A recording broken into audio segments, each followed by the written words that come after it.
del 2020 te va a dar 12%, por ese cálculo no es correcto. Perdón, presidente, y en el 2010, cuando la economía en el 2009 creció 0.9 y en el 2010 creció 7.8, ¿eso no fue un rebote estadístico? También lo fue. Es un rebote estadístico, también lo fue.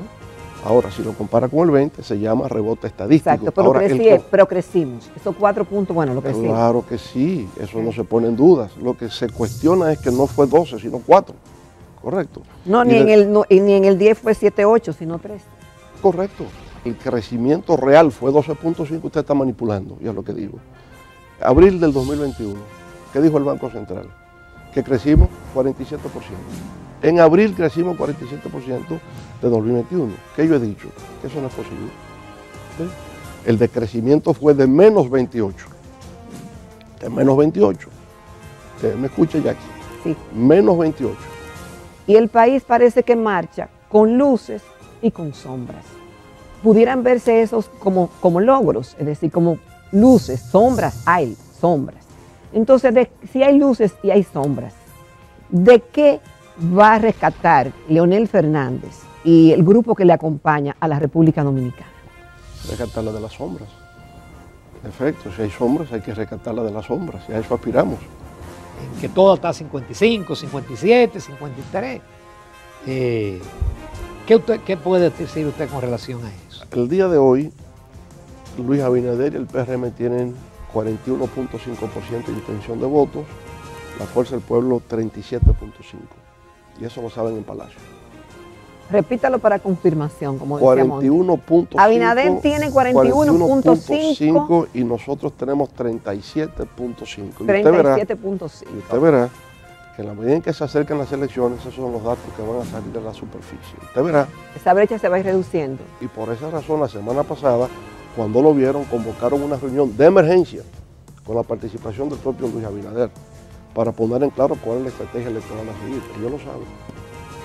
Presidente, a usted se le acusa, y al PLD en su momento, de acabar con el Partido Reformista Social Cristiano y con el Partido Revolucionario Dominicano. Primero, aclarar la idea de la acusación. En mi caso, yo nunca desbaraté a nadie, ¿no? Ni al Partido Reformista. Pero desconquistó dirigentes, se llevó, etcétera, y eso dicen, desbarató el Partido Reformista y el PLD. Yo llegué en el 1996 desde abajo.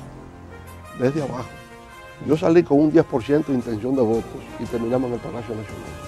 Ahora, no como ha hecho este gobierno, que deliberadamente ha cooptado a alcaldes con la finalidad de fortalecer un poder que no tenían a nivel de las comunidades.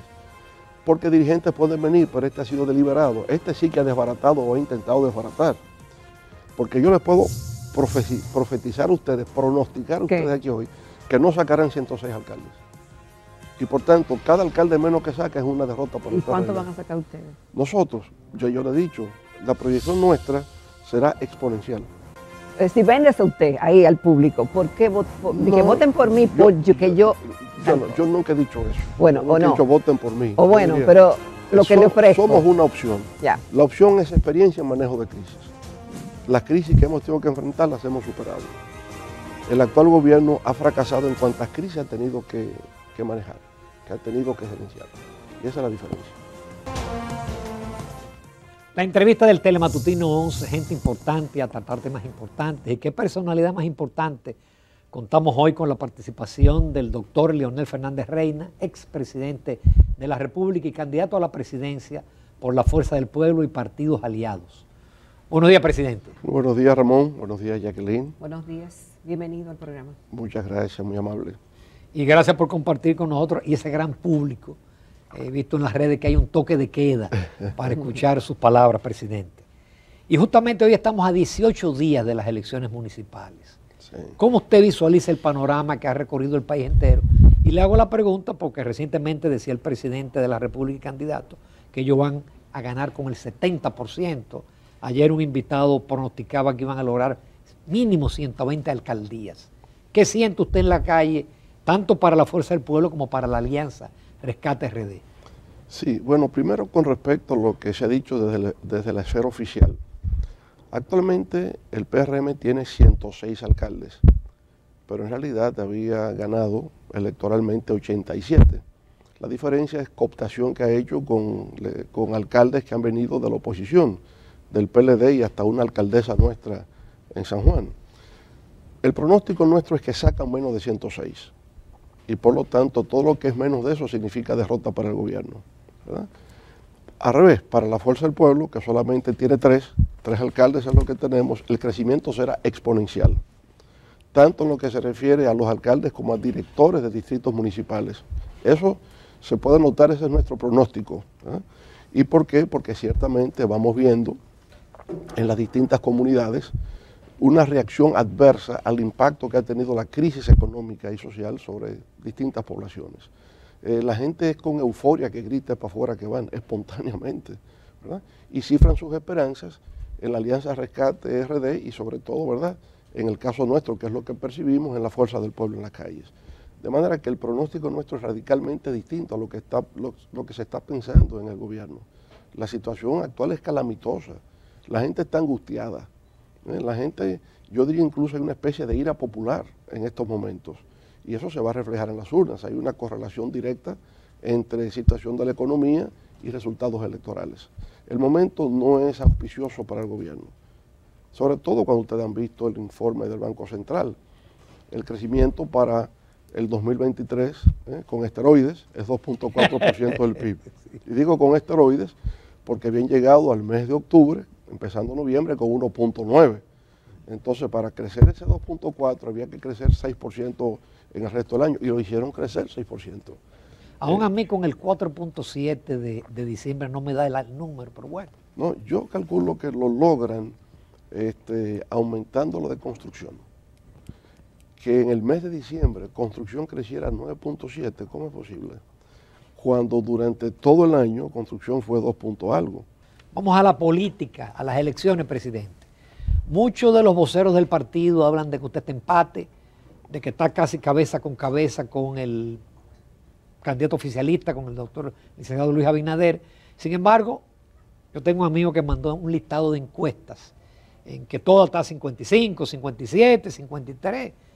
¿Qué puede decir usted con relación a eso? El día de hoy, Luis Abinader y el PRM tienen 41.5% de intención de votos, la Fuerza del Pueblo 37.5%.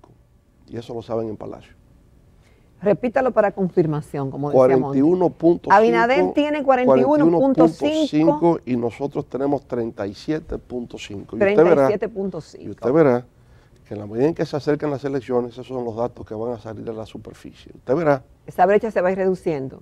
Cada vez más, y tendrán que decir la verdad. ¿Sí, usted cree que están manipulando las encuestas? ¿Y qué encuesta dice esa, doctor Fernández? Ellos en Palacio saben cuál encuesta lo dice.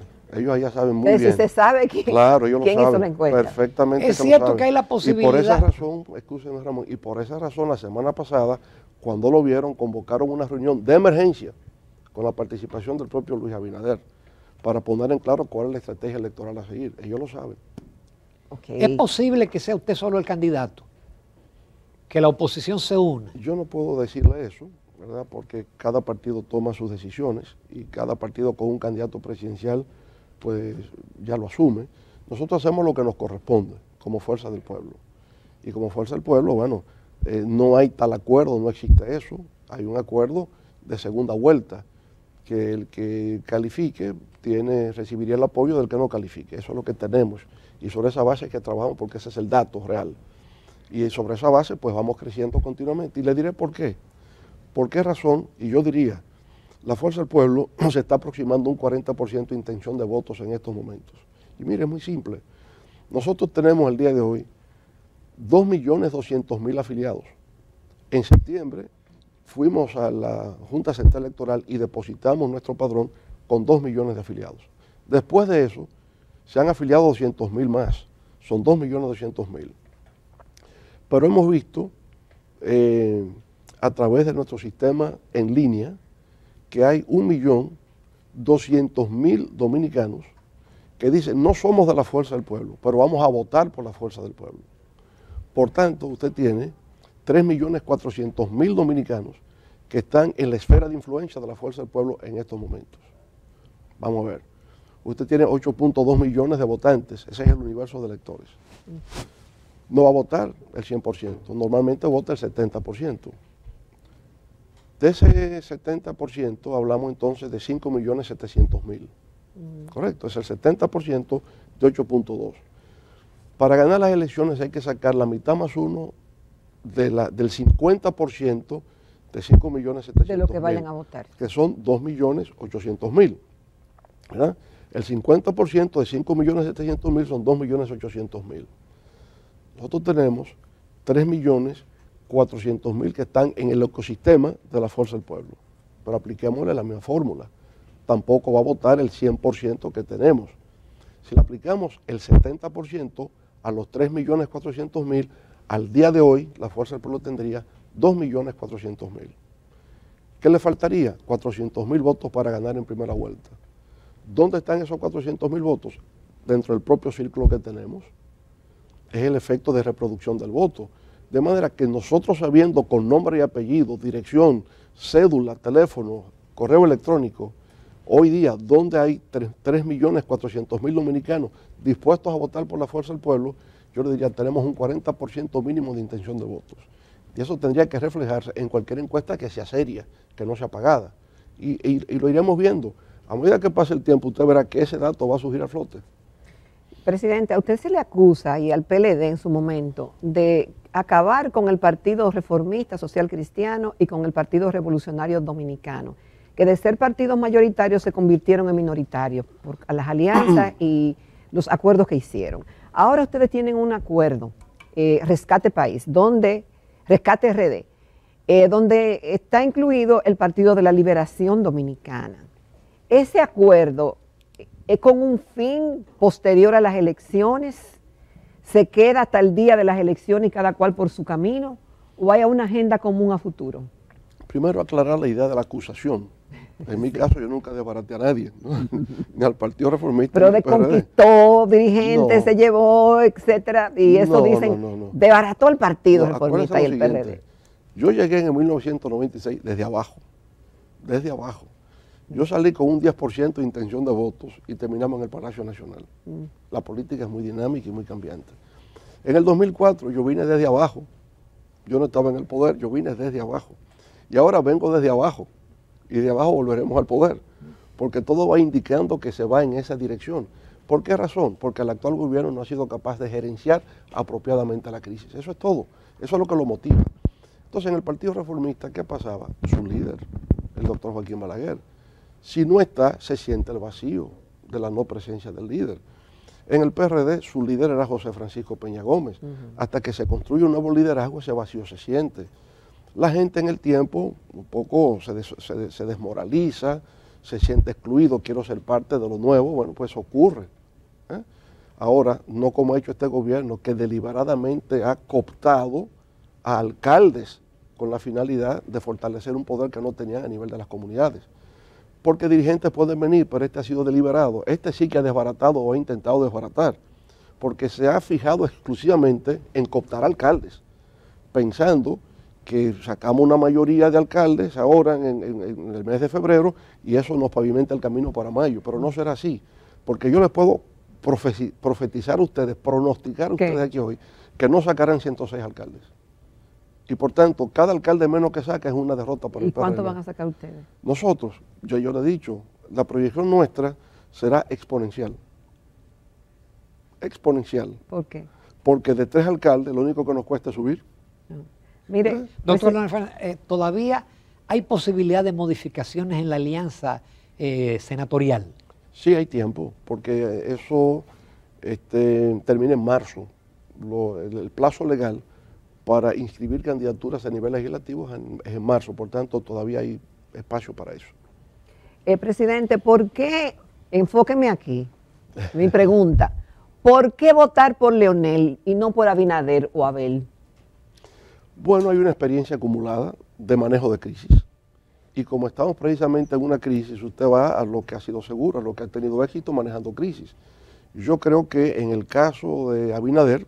Si véndese usted ahí al público, ¿por qué que voten por mí? Yo nunca he dicho eso. Bueno, nunca he dicho voten por mí. O bueno, pero lo que le ofrezco. Somos una opción. Ya. La opción es experiencia en manejo de crisis. las crisis que hemos tenido que enfrentar las hemos superado. El actual gobierno ha fracasado en cuantas crisis ha tenido que manejar, que ha tenido que gerenciar. Y esa es la diferencia. Pero tú solamente haces referencia a lo económico, presidente, pero el gobierno tiene mucho dinero, hay un bono ahí que de diciembre se extendió para junio. Es decir, se podría crear un panorama artificial de favorecer a los pobres para que voten por el gobierno. Eso siempre es posible, pero cuando los pueblos toman una decisión de ir en una determinada dirección, nada vale. Usted puede tener el gobierno que más intente comprar, ¿no? Intente cooptar. Y eso venía desde siempre. Yo recuerdo en el año del 62, ¿verdad? No lo recuerdo porque era muy niño, pero lo he leído, cómo se intentaba vencer a Juan Bosch sobre la base de comprar votantes. Y la consigna siempre fue vergüenza contra dinero. Y esa sigue siendo la gran consigna universal, vergüenza contra dinero. ¿Verdad? Y yo siempre he dicho, no hay fuerza alguna que pueda tener un pueblo cuando éste decide ser el arquitecto de su propio destino. No es posible. Presidente, dentro de lo que se llama la crisis política, vamos a decirle, o policrisis, por todos los eventos electorales que vamos a tener en este 2024, los analistas, además de los temas tradicionales, que si salud, educación, seguridad, han incluido nuevos elementos, como lo retador de un cambio climático que vivimos en el 2023, lo devastador que puede ser, y también los ataques cibernéticos que se están convirtiendo en un problema global. Y en el caso de la República Dominicana, yo le añadiría el tema de un país fallido que está al lado nuestro, que es Haití. Claro. Entonces, usted es experto en manejar crisis, así se define que usted tiene la experiencia, el expertise manejando crisis. ¿Usted ha tomado en cuenta en su programa de gobierno, en la oferta para el país, esos tres elementos que le acabo de mencionar? Sin duda, ahí está. Y el programa espero que pueda salir ahora en el mes de febrero o principios de marzo. Estamos más bien ya en una fase de corrección de estilo y de ordenamiento, pero las ideas están porque durante 3 meses estuvimos consultando a todos los organismos del partido en cada área para que presentaran sus ideas en torno a todos estos temas. Yo diría, se trata de construcción de un nuevo paradigma a futuro de la República Dominicana. En la parte, por ejemplo, de cambio climático, nuestra propuesta es descarbonización del sistema energético de República Dominicana, por ahí. ¿Por qué? Porque el cambio climático justamente es un problema de utilización intensiva de combustibles fósiles. Entonces tenemos que entrar en una fase de descarbonización de la energía y por tanto de la economía dominicana. Lo segundo es la revolución digital, que algunos llaman la cuarta revolución industrial, pero más que industrial es digital. Y eso implica el tema de la ciberseguridad. Frente a los ciberataques, ciberseguridad. Y crear programas, ¿verdad?, donde efectivamente podamos estratégicamente instalar sistemas de ciberseguridad en República Dominicana para prevenir los ciberataques o la cibercriminalidad, que es una nueva modalidad de la comisión de crímenes en todas partes del mundo. Y con respecto a Haití, obviamente es un estado que ha colapsado totalmente. Antes era solo un estado fallido, no, ahora es un estado que ha colapsado. Porque que un ex convicto extraditado a Estados Unidos hoy esté encabezando una presunta revuelta para sacar al primer ministro de facto que existe en Haití, le da a usted la dimensión de la profundidad de la crisis que hoy día se vive en Haití. Y naturalmente la forma de resolverla en el sentido de restablecer orden y autoridad tiene que contar necesariamente con la participación internacional. Hoy también está estancada porque un tribunal en Kenia decidió que es inconstitucional el envío de 1000 agentes de policía de Kenia a Haití. Entonces, hasta el tema internacional está estancado por elementos legales que se han surgido ahora en Kenia, que se había comprometido a enviar 1000 agentes de policía. De manera que es la tormenta perfecta lo que hoy existe en Haití. Pero eso no quiere decir que no haya una solución posible, porque justamente usted conoce aquel dicho que noche más oscura la noche que cuando va a amanecer. Y quizá efectivamente ya no puede caber un elemento más de crisis en Haití y lo que tiene que venir necesariamente es una solución, pero de la mano con la participación internacional. En pocos minutos, presidente, el tema de la seguridad ciudadana, que es uno de los hándicaps en este momento del gobierno. Sí, como usted ve, como bien había dicho Jacqueline, tenemos un problema de carácter regional, ¿no? O sea, México es un grave problema con el narcotráfico, los carteles que operan, Centroamérica por igual, lugares que usted no había imaginado, la mafia argentina, ¿verdad?, hasta Uruguay, o sea, toda la región. ¿A qué se debe eso? ¿A qué se debe eso? Fundamentalmente al hecho de que debido a la no aplicación de la sustitución de cultivos ilícitos en el Plan de Paz de Colombia, ha habido un incremento de la producción de la hoja de la coca y de procesamiento de la hoja de la coca. Por tanto, la oferta de la cocaína es mayor que en cualquier otro tiempo anterior. Fíjese que incluso, aunque todo sube de precio, lo único que va de precio es la cocaína. O sea, hoy día ha disminuido su precio porque hay una sobreoferta en los mercados. Y la cocaína es la fuente, no cocaína, drogas en sentido general, es, yo diría, el elemento común a todas las acciones delictivas que se están cometiendo. Por tanto, para enfrentarlo, yo diría, primero, política de prevención que va a requerir coordinación internacional con los servicios de inteligencia, con Estados Unidos, la DEA, pero también tiene que ser con Colombia, también tiene que ser con los países andinos que producen la hoja de la coca, tiene que ser en el plano nacional mayor vigilancia a nivel de fronteras, costas marítimas, logramos resolverlo en el espacio aéreo, aunque se critique, ¿verdad?, los aviones que fueron comprados, los supertucanos lograron eliminar el envío de drogas a través del espacio aéreo de República Dominicana. Entonces, más bien es la parte costera marítima, la parte fronteriza. Y ya luego, entonces, en el plano nacional, el fortalecimiento de los sistemas de inteligencia. Eso tiene que fortalecerse, porque es lo que te permite entonces detectar los lugares donde hay mayores actividades criminales, la creación de bases de datos, la construcción de sistemas georreferenciales de comisión del delito y por lo tanto plantearse temas específicos como eliminación de los puntos de drogas, ¿verdad?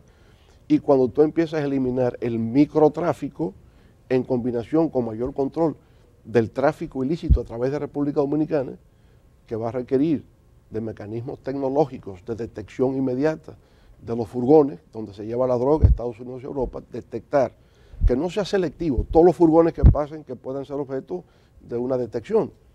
Si usted logra controlar eso, habrá menos drogas para ser distribuidas en los puntos de drogas en los barrios y cuando eso desaparezca, obviamente que los índices de homicidio, de asaltos, de robos va a disminuir. Es una combinación de elementos de coordinación internacional, servicios de inteligencia, detección al tráfico ilícito de drogas internacional, eliminación de los puntos de droga y el resto de los delitos que se cometen tendrán a disminuir. Es la vuelta, hoy día con mayor experiencia, de Barrio Seguro, que lo aplicamos durante nuestra gestión de gobierno, reconocido por el PNUD como un método eficaz, Barrio Seguro dentro de una estrategia nacional de seguridad ciudadana. Pero Leonel viene renovado, si el pueblo dominicano le da la oportunidad en el 2024, ahora en mayo. Enteramente renovado, porque, digamos, nada en el mundo es estático. Y en la medida, es decir, con cosas nuevas, que no será lo mismo, la experiencia sí, pero con cosas nuevas. Inevitablemente, porque, insisto, frente a los cambios... Y con caras nuevas. Y con caras nuevas, aunque la mía sigue siendo la misma, pero renovada. Hay muchos jóvenes en el partido. Hay muchos jóvenes en el partido. Bueno, tenemos una Secretaría de la Juventud y hay jóvenes, digamos, emergentes, estrellas emergentes de la política dominicana, que son jóvenes y mujeres, ¿verdad? Es el partido que el mayor número de mujeres tiene en su dirección política, en su dirección central. Por tanto, es un partido abierto a la juventud, abierto a la participación de la mujer y renovándonos continuamente y aprendiendo permanentemente del pueblo, porque el que sabe realmente en este país es el pueblo dominicano. Presidente, finalmente, ¿qué se siente ser padre de un hijo que ha seguido su carrera y que hoy es una estrella política? Omar Leonel Fernández. Orgullo, el orgullo de padre, por supuesto. O sea, yo me siento muy orgulloso de mi hijo porque él siempre ha tenido una conducta ejemplar, siempre disciplinado, siempre respetuoso y humilde. Entonces esas cualidades yo creo que en un padre pues generan motivo de orgullo y de satisfacción y espero que siga siendo así siempre, que no varíe en eso de ser una persona respetuosa, de ser una persona humilde y una persona sensible a los problemas del país. ¿Gana la senaduría? Yo proyecto que debe ganarla cómodamente, aunque algunos pues están tejiendo maldades, el pueblo dominicano le va a respaldar y siento que también él, que es muy religioso, tendrá la gracia de Dios. Señor presidente, confieso que mi próxima pregunta no era relativa a este tema, pero usted lo puso. Y justamente yo he estado observando que en los últimos años, específicamente en este gobierno de Luis Abinader, usted ha sido consistentemente crítico del trabajo y de las cifras que ofrece el Banco Central de la República Dominicana.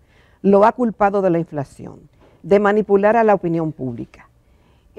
No acepta que en el país ha habido una recuperación económica.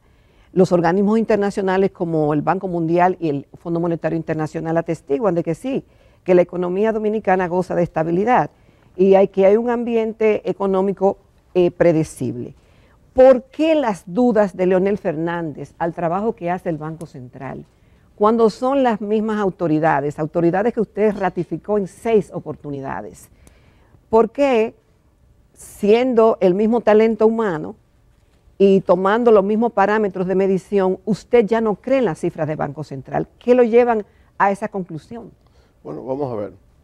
Y le agradezco que me haga esa pregunta, porque yo sé que cuando dije que en el 2021 no habíamos crecido un 12%, sentí incluso como, ¿y cómo él dice eso, que no crecieron un 12%? Miren lo siguiente. El Banco Central anunció que en el 2021 habíamos crecido un 12%. Yo digo que no es verdad. ¿Por qué no es verdad? Porque ellos hicieron ese cálculo en base a la contracción experimentada en el año 2020, que fue de menos 7.5%, ¿correcto?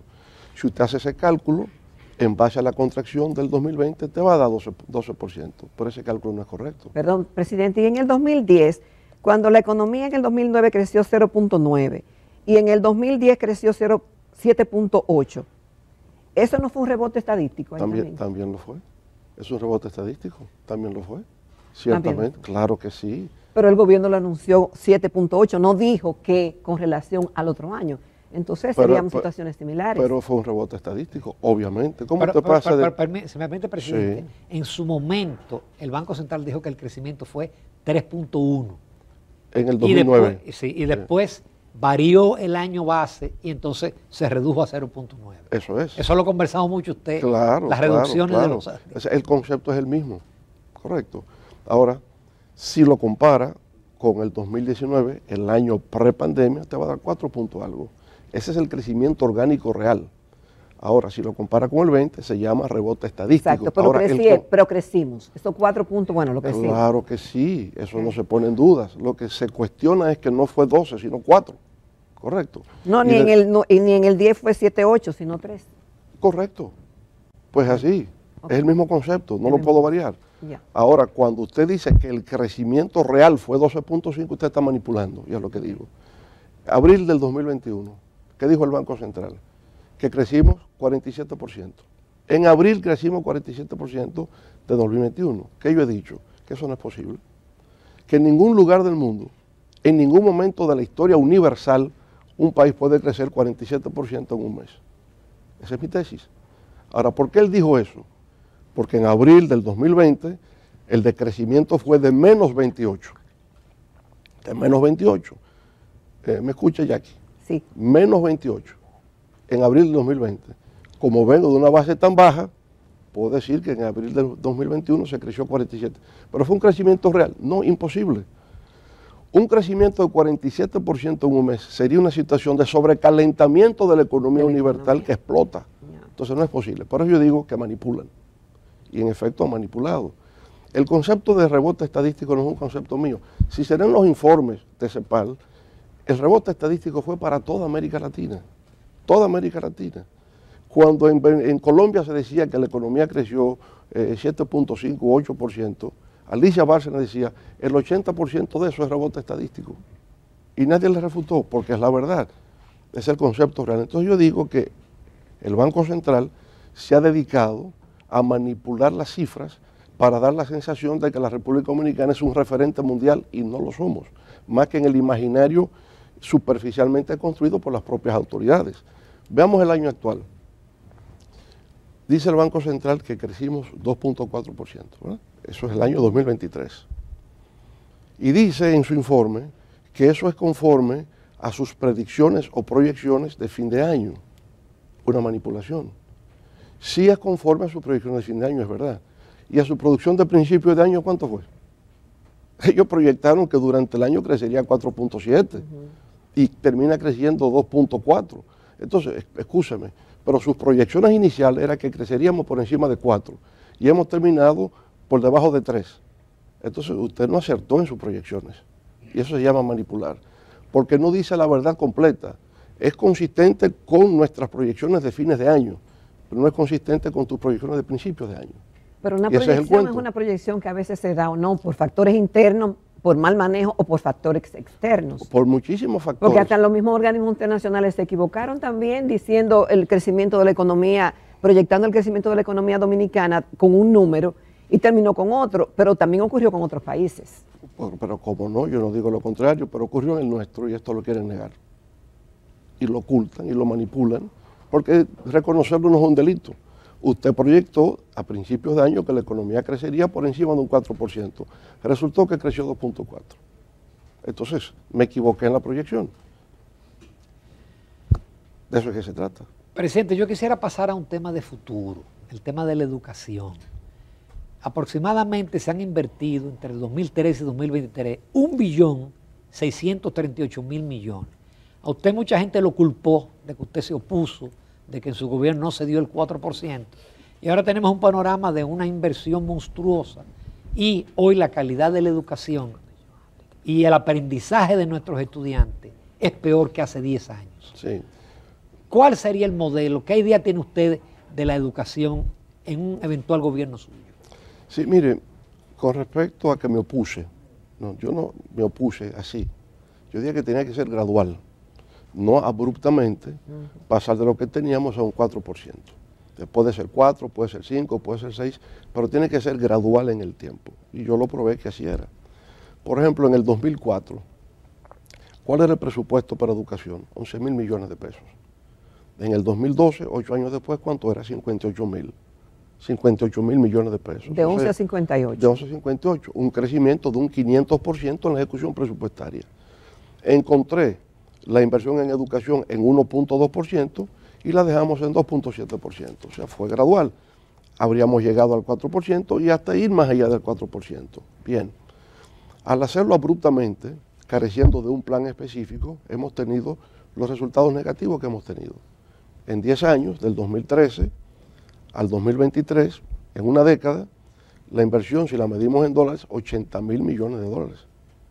Y resulta que no mejoramos en ningún indicador educativo. Luego, ¿qué es lo que entiendo que hacía falta? Cuando se habló de la reforma educativa se habló de dinero, pero nunca se habló de un plan educativo. Nosotros propusimos un plan. El plan entonces era STEM. Luego hemos dicho STEAM, tomado de unas siglas en inglés que quiere decir ciencia, tecnología, ingeniería y matemáticas, ¿no? Pero eso le falta el componente de ciencias sociales, humanidades, valores cívicos. Tener esa educación integral, entonces sería con el concepto STEAM. Trajimos científicos del Smithsonian Institute de Washington para explicar lo que era el STEM, educación STEM. Bueno, no se acogió, nadie valoró en aquel momento, hace 10 años atrás, nadie valoró en aquel momento, ¿verdad?, que se podría hacer el modelo. Luego hemos visto que el método se ha adoptado en Estados Unidos, lo ha valorado la UNESCO, y ya aquí empieza a hablarse del tema, pero con 10 años de diferencia. Entonces creo que ciertamente la educación dominicana requiere una modificación en su contenido curricular. ¿Qué es lo que queremos enseñar y para qué lo queremos enseñar? Bueno, estamos ya en la segunda década del siglo XXI.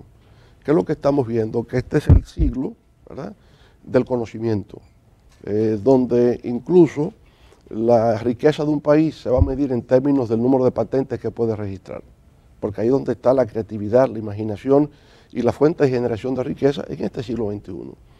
Entonces, si la fuente de la riqueza radica en el conocimiento cada vez más, necesito crear ciudadanos para el futuro que estén alfabetizados digitalmente, que dominen otro idioma además del suyo, su idioma natural, su idioma materno, en este caso fundamentalmente el inglés, ¿verdad?, que es la lengua franca del siglo XXI. Entonces, alfabetizarlo en lo que tiene que ver con la robótica, con lo que tiene que ver con programación, desde el kinder. Eso se está enseñando, robótica, codificación desde el kinder, ¿verdad? Entonces usted crea una cultura científica desde abajo. pero al mismo tiempo, insisto, en ciencias sociales, porque es la que te enseña a pensar, en humanidades.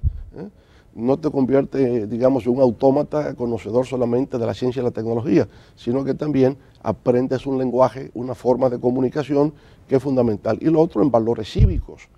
Tiene que formar en valores cívicos, sentido patriótico, conocimiento de la historia del país, de la geografía, condiciones ambientales, y terminas teniendo una formación integral. Entonces, cambios de contenido curricular es uno.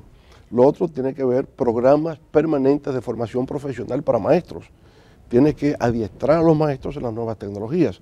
Cambiar el método de enseñanza, hoy es más interactivo.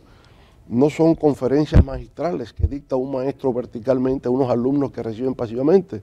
Hoy es el intercambio, tú pones a la gente a pensar, ¿no? Les traes problemas para que resuelvan problemas. Es decir, parte de la educación tiene que ver orientar a la aplicación del conocimiento a la solución de problemas. Lo otro es formación de liderazgo.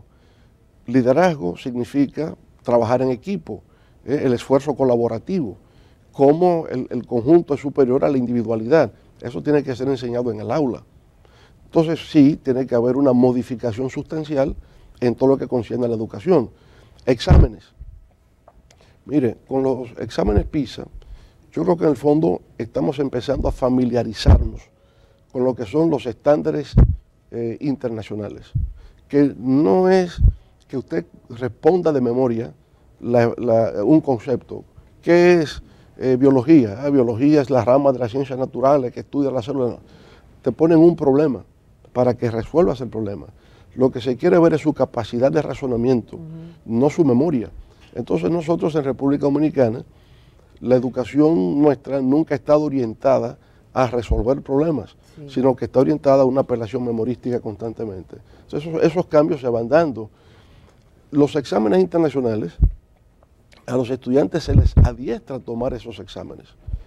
En mi experiencia como estudiante en Estados Unidos, desde el 6º grado de la primaria, te dan unos exámenes regionales que están estandarizados y te pasas buena parte del año escolar aprendiendo a tomar el examen.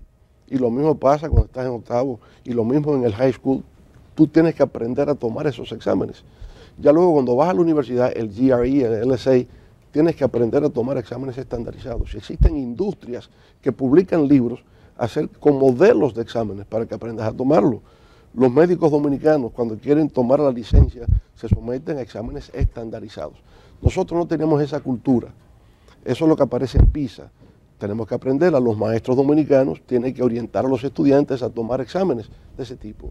De manera que en educación hay todo un mundo por cambiar, y eso toma tiempo, no se echa de la noche a la mañana. Puedo tener todo el dinero del mundo, pero no hay una relación proporcional entre volumen de la inversión y calidad del desempeño en materia educativa. Es un proceso. Doctor Fernández, el eslogan de su campaña, o del grupo, mejor dicho, que le acompaña, porque usted va como candidato presidencial por el partido Fuerza del Pueblo y por grupos aliados, pero hay una gran alianza que se llama Rescate RD. Rescate, según dice el diccionario, que es recobrar por precio, por la fuerza, lo que el enemigo le ha quitado o le ha cogido. Entonces, tenemos que la República Dominicana actualmente, dice Transparencia Internacional, que ha sido de los países, 2 de los países de los 7 del mundo, 2 del área, que hemos crecido, que hemos mejorado en la percepción de la corrupción. Obviamente que si eso ha ocurrido en los últimos 10 años, de 28 a 35, es un logro para el país. Pequeño, pero es un logro, porque todo lo que sea una curva, y si es para arriba de mejoría, es bueno. También tenemos que solo Guyana y la República Dominicana han mejorado últimamente en las décadas. El Foro Económico Mundial dice lo mismo. Tenemos un crecimiento de la economía de 2.4 cuando en los países de la región fue un 2.2. El turismo ha mejorado significativamente, estando dentro de los países del área en segundo lugar y México lidera. Vimos que hace unos meses también la calificación de riesgo país aumentó un poquito, es decir, favorablemente para la República Dominicana, y el país parece que marcha con luces y con sombras. Entonces, en medio de ese panorama, y la Organización Mundial del Turismo reconoce que la República Dominicana ha tenido un crecimiento, celebramos la llegada de los 10 millones de turistas y otros avances que supuestamente hemos tenido, que el Ministerio Público está haciendo su trabajo, que el Poder Ejecutivo no está interfiriendo con la justicia, pudieran verse esos como logros, es decir, como luces, sombras, hay sombras. Entonces, si hay luces y hay sombras, ¿de qué va a rescatar Leonel Fernández y el grupo que le acompaña a la República Dominicana? Rescatarla de las sombras.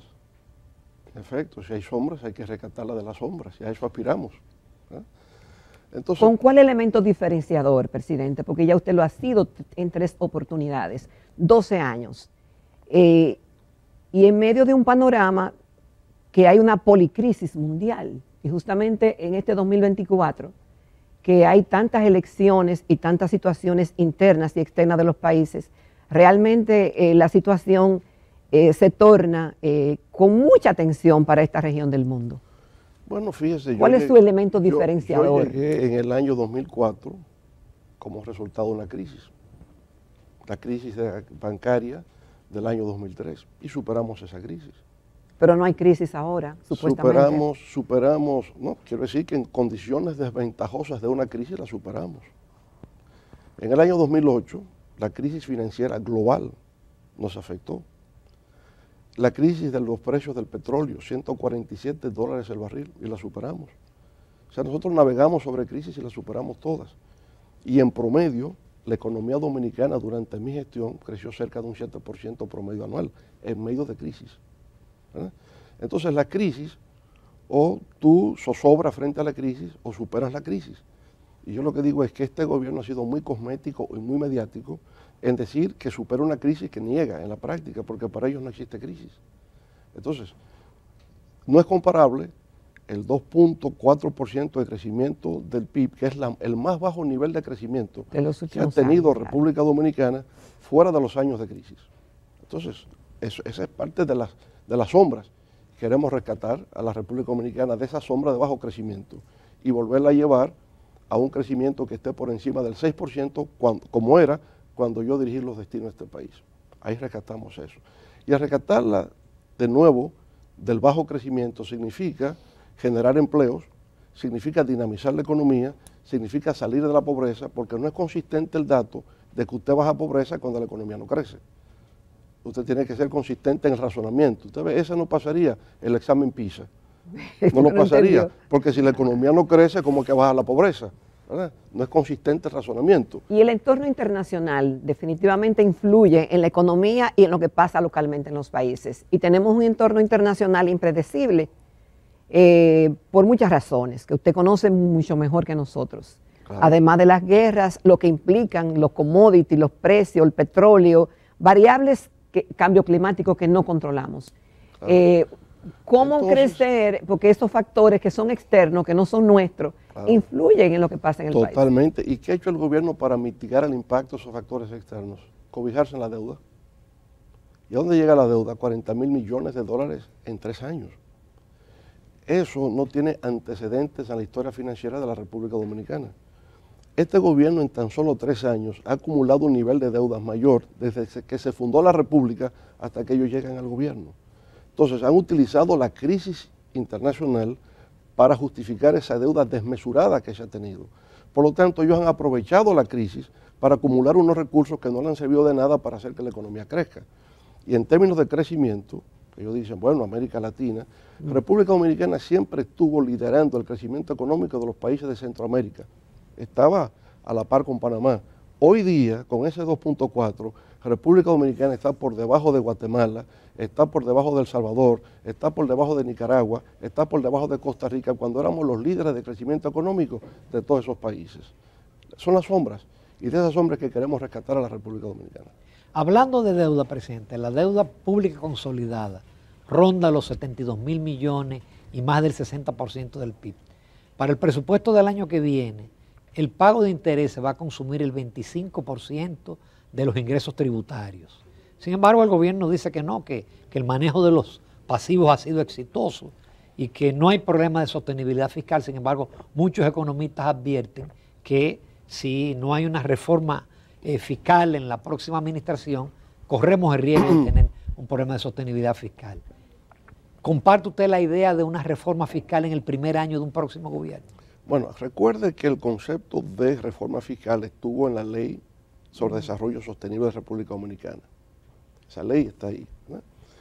No se ha cumplido. Yo lo que entiendo es que la inevitable reforma fiscal a futuro tiene que ser el resultado de un nuevo pacto fiscal. Estuvo contemplado en la Ley de Desarrollo como pacto fiscal. Nadie la puede imponer per se. Entonces yo creo que el país tiene que abocarse de nuevo a la construcción de un consenso sobre un futuro pacto fiscal. Presidente, hay un tema preocupante y justamente a inicios de año se hacen pronósticos, se hacen estudios, proyecciones, reflexiones y sobre todo de nuestro continente, de Latinoamérica, más de 600 millones de habitantes. Y estamos en la lista lamentable de ser el continente más desigual. Pareciera que ese es el común denominador que genera descontento y surgimiento de pandillas, de bandas terroristas, de una entrada fuerte del narcotráfico, de mafias organizadas que funcionan como transnacionales porque se van de un país a otro. Y tenemos el caso de lo que está pasando en el norte de México. Tenemos los cárteles de Colombia, las maras del Salvador, el tren de Aragua en el Perú. En Bolivia y en Chile ya están entrando. Y todo crea inestabilidad y altos riesgos de estallidos sociales. Hay un dato de que desde el 2020 la riqueza conjunta de los 5 hombres más ricos del mundo se ha duplicado. Pero en ese mismo periodo de tiempo, la riqueza acumulada de los más pobres, de más de 5.000 personas a nivel global, se ha reducido. Obviamente que eso abre una brecha que no hay forma de cerrarla. Aquí hemos tenido que enfrentar esto y la forma que han usado los gobiernos es aplicar medidas populistas como bonos, paquetes de ayudas sociales, que son pan para hoy, pero hambre para mañana. Usted que ha estado en tantos foros internacionales, que usted mismo incluso ha propiciado encuentros, cumbres, ¿qué es lo que nos pasa a nosotros? Que no logramos cerrar esa brecha y la preocupación de que ya en estos últimos años no estamos creciendo como estábamos creciendo antes. Y no digo solamente el caso de la República Dominicana, sino de los países del área. ¿Cómo cerrar esa brecha de desigualdad tan grande que nos hace tan vulnerables? Y se me olvidó mencionar ahí el caso de Haití, que lo tenemos a la esquina, pero que cada día está más violento, justamente por esa desigualdad rampante que existe. Sí, mire, yo le diría que se pasa por periodos o ciclos históricos, ¿no? Y América Latina ha oscilado de un ciclo de abundancia a un ciclo de disminución de crecimiento, de aumento de pobreza. Son ciclos. En época reciente yo le diría, usted toma el periodo 2003-2013, 10 años, se le llamó la década de oro de América Latina, y en efecto lo fue. Sí. En todas partes la economía crecía, en todas partes había abundancia. ¿Por qué ocurrió eso? Fundamentalmente el factor China. China estuvo creciendo durante esa década a un promedio anual de un 12%. Y eso no era rebote estadístico, eso era de verdad, que crecía un 12%. Se creció. Se crecía. Al China estar teniendo ese crecimiento tan excepcional, se convirtió en la locomotora del desarrollo de América del Sur. Porque todo lo que América del Sur producía en términos de materias primas se exportaba hacia China. Petróleo, gas natural, cobre, carne, todo, absolutamente todo. Entonces las economías de América Latina, por vez primera en toda su historia, tuvieron una década, la región, de promedio anual de 5,5%. Eso nunca había ocurrido en la historia económica de América Latina. Ahora, a partir del 2013, la economía china empieza a desacelerarse. Y de un 12% que crecía, China se ha reducido a un 3%. Al desacelerarse, las exportaciones de América Latina hacia China ha disminuido en términos de generación de riqueza, los ingresos han disminuido.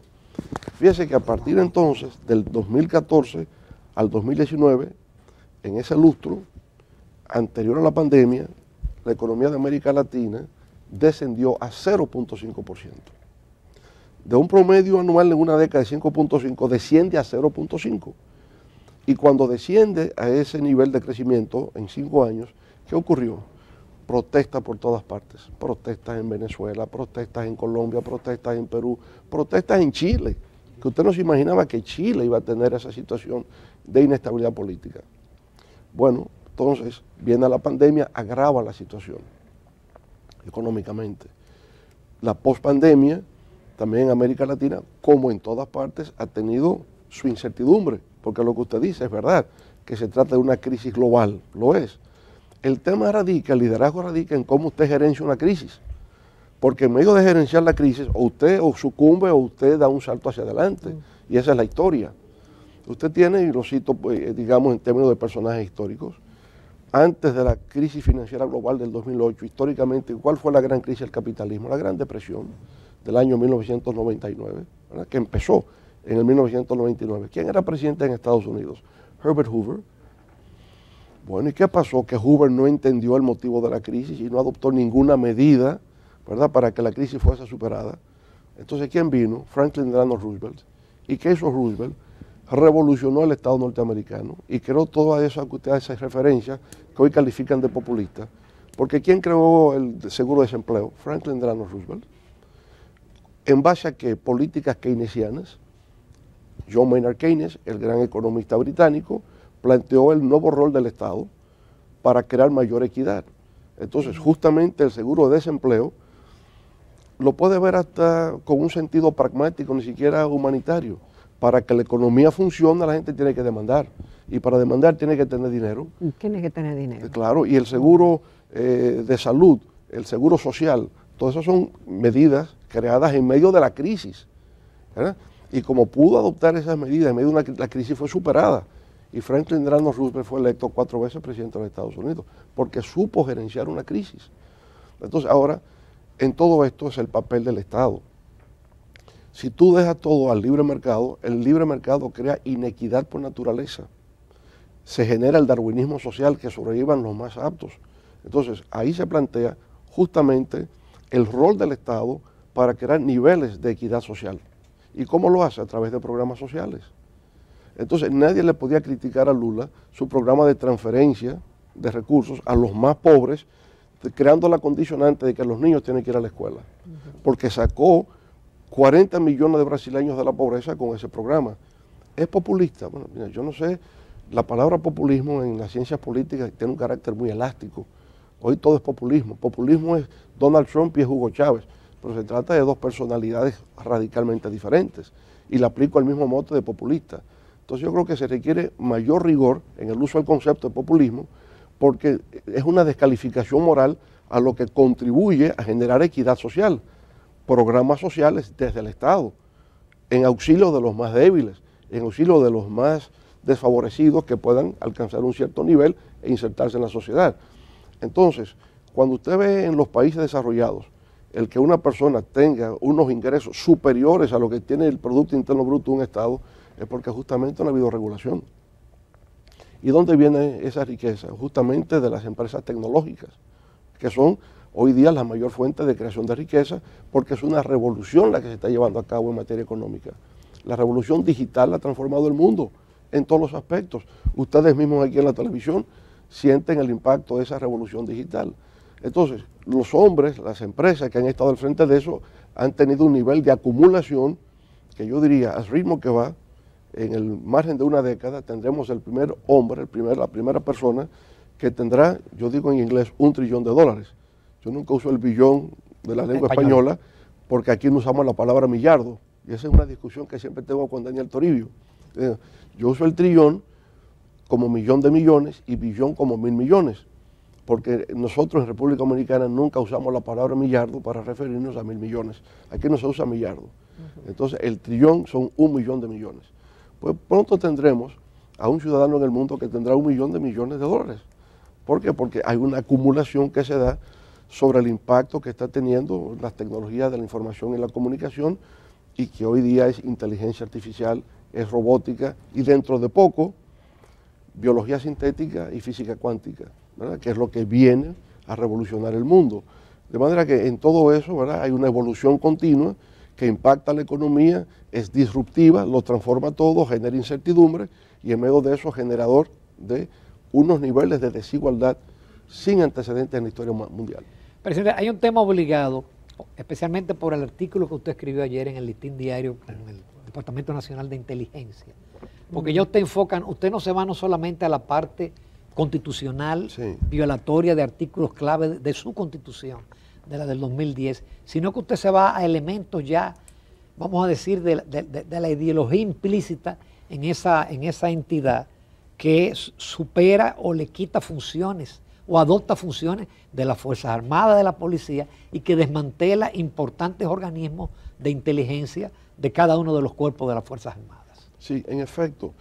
Pienso que el debate nuestro se ha limitado a los artículos 9, 11 y 26, que le confieren atribuciones al director del Departamento de la Dirección Nacional de Inteligencia, atribuciones de un poder, yo diría, de carácter omnipotente de alguna forma, ¿no? Y violatoria de varios de los artículos de la Constitución, sobre todo lo referente a libertad de expresión, lo que tiene que ver con protección de datos, lo relativo también a la intimidad, a la privacidad y al honor. Bueno, bien, todo eso es correcto, pero a mí me parece que hay un problema estructural en la ley, ¿verdad?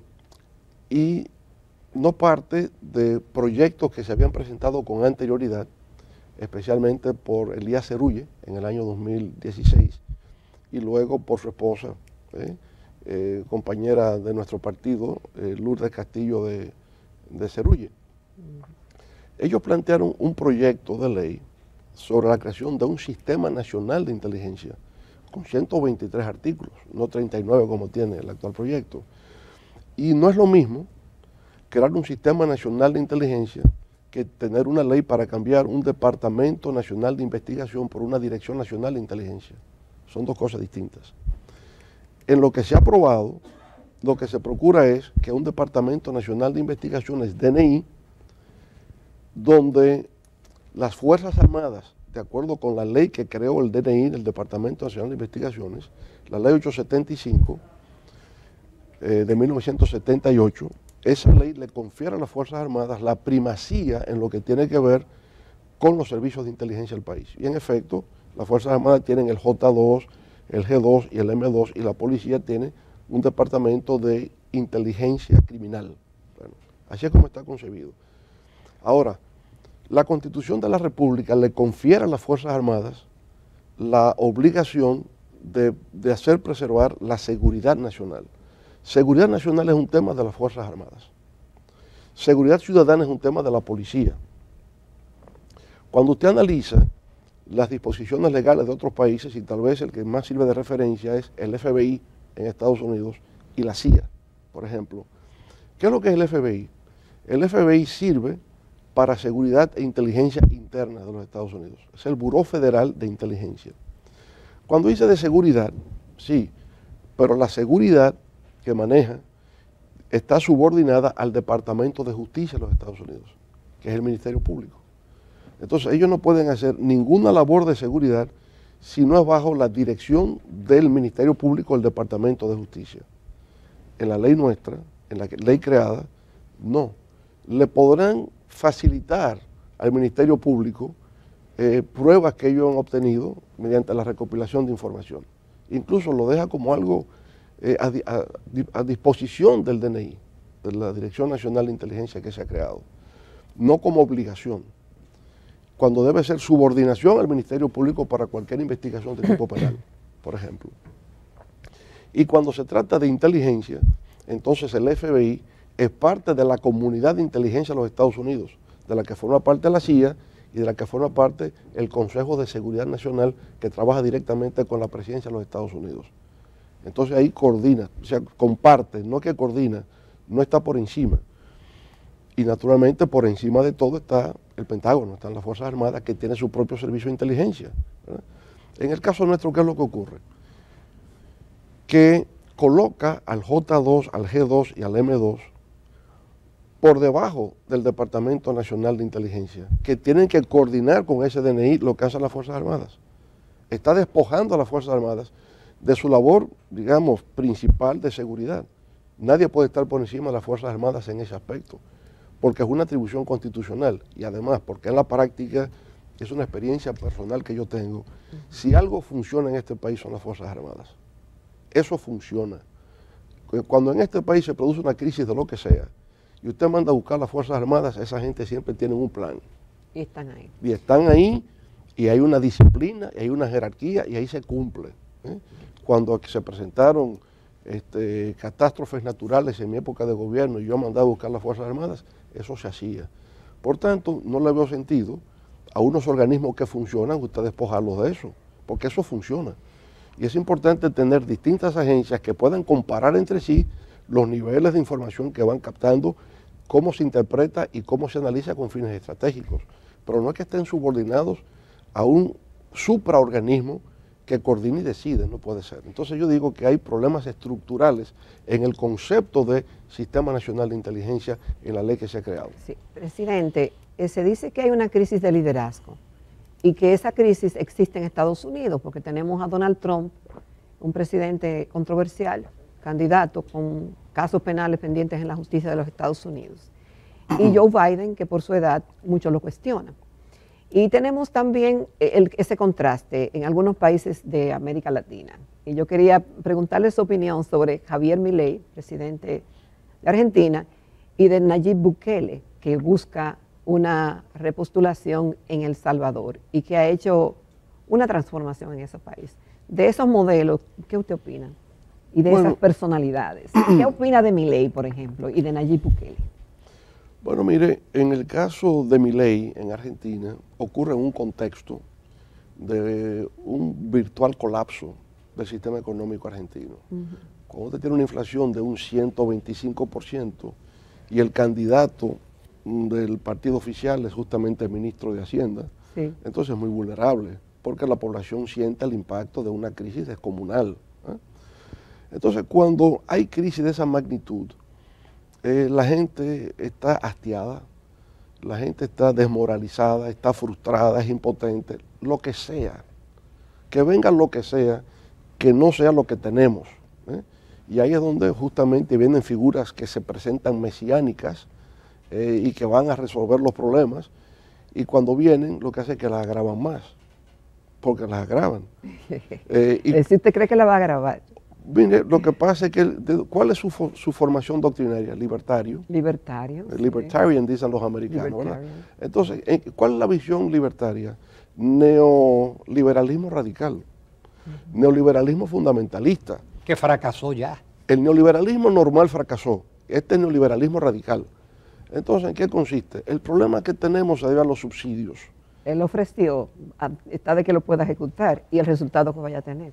Bueno, pero en el fondo se parte erróneamente. Su antecesor en la derecha, Macri, cuando Mauricio Macri llega al gobierno, ¿qué es lo que hace? Le quita el subsidio al servicio eléctrico, el subsidio a los pasajes en tren, quitó los subsidios. ¿Y qué pasó? Perdió las próximas elecciones porque el pueblo se tiró a las calles. Sí, de medidas que afectan políticamente a quien esté en el poder.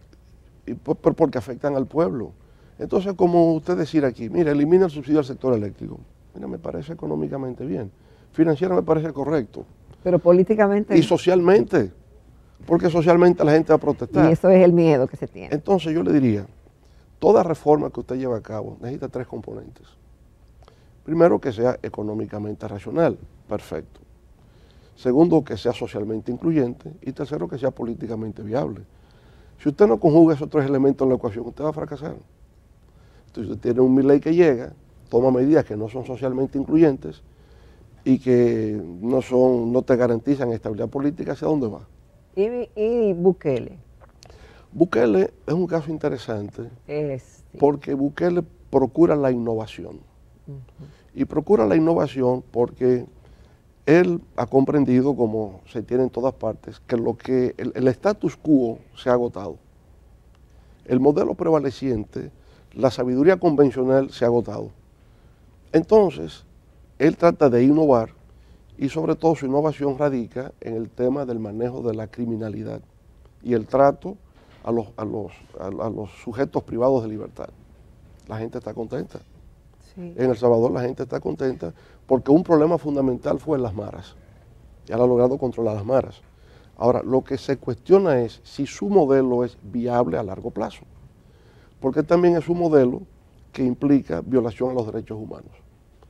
Y al violar los derechos humanos se corre el riesgo de cometer arbitrariedades, se corre el riesgo de cometer abusos que se aplican a la sociedad civil, entonces el modelo se revierte.